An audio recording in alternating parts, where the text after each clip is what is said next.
Shalom, hari ini kita akan renungkan kitab Mazmur pasal 78, teksnya ayat 43 sampai 72, dan sudah dibagi 3 paragraf. Paragraf yang pertama, ayat 43 sampai 55. Allah menghukum Mesir dengan 10 tulah, dan ia memberi tanah Kanaan kepada Israel dengan menghalau bangsa-bangsanya. Paragraf yang kedua, ayat 56 sampai 64. Tetapi Israel mencobai dan memberontak terhadap Allah.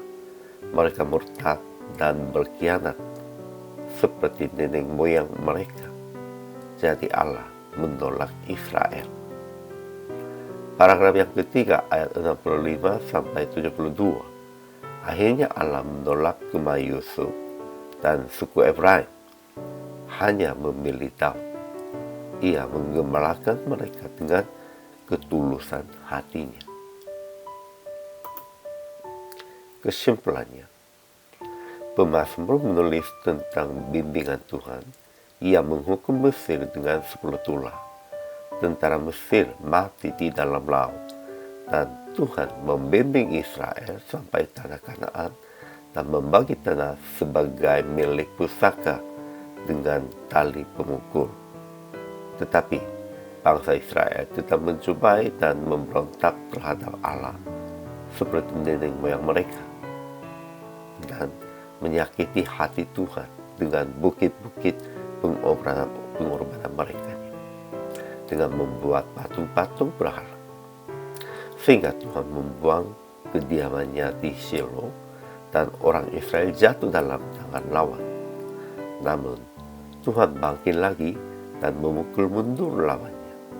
Kemudian menolak Kemah Yusuf dan memilih suku Yehuda dan Gunung Sion. Ia memilih Daud supaya menggembalakan umatnya dengan ketulusan hati. Ajaran tentang Allahnya. Pertama, Allah mengadakan tanda-tanda di Mesir dan mujizat-mujizat di padang Zona, supaya ia menyuruh umatnya berangkat seperti domba-domba. Kedua, Allah menuntun Israel ke tanahnya yang kudus dan menghalau bangsa-bangsa dari depan mereka, kemudian membagi-bagikan tanah pusaka kepada Israel. Ketiga, ketika Allah mendengarnya pemberontak Israel, ia membuang kediamannya di Shilo, Kemah yang didiaminya. Ia membiarkan umatnya dimakan pedang. Keempat, akhirnya terjagalah Tuhan. Ia memukul mundur para lawannya. Ia menolak Kemah Yusuf dan suku Efraim, dan hanya memilih Daud, hambanya. Ia menggembalakan mereka dengan ketulusan hatinya. Ajaran tentang manusianya. Sekalipun Tuhan membimbing Israel dengan kuasanya, mereka mencobai dan memberontak terhadap Allah dan tidak berpegang pada peringatan-peringatannya.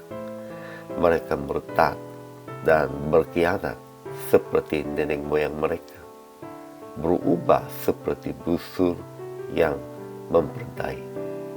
Mereka menyakiti hatinya dengan bukit-bukit pengorbanan mereka, membuat dia cemburu dengan patung-patung mereka. Aplikasi hari ini. Pertama, percaya akan Tuhan membimbing dan menuntun ke tempat yang Ia telah janjikan. Tetap mengikutinya bimbingan Tuhan. Kedua, jangan memberontak, jangan mengkhianati Tuhan dengan perkataan dan perbuatan apapun. Tuhan sudah memberikan kepada Anda dengan baik, dengan kebaikan. Namun kita terus memberontaknya dengan dengan menyembah berhala, sepertinya dunia, sepertinya kesuksesan, sepertinya yang lain-lain. Itu semuanya mengkhianati Tuhannya. Jangan begitu. Ketiga, taat hanya kepada Tuhan sebagai pilihannya Jauhi orang-orang yang mencobai dan memberontak terhadap Allah. Jadi PR praktik hari ini mengingat segala hal yang Tuhan telah berbuat untuk Anda. Kemudian taat kepada Tuhan dan mengikuti bimbingannya. Kita harus taat dan mengikuti Tuhan saja. Inilah kehidupan orang percaya. Hari ini juga selama melayani, Tuhan Yesus memberkati.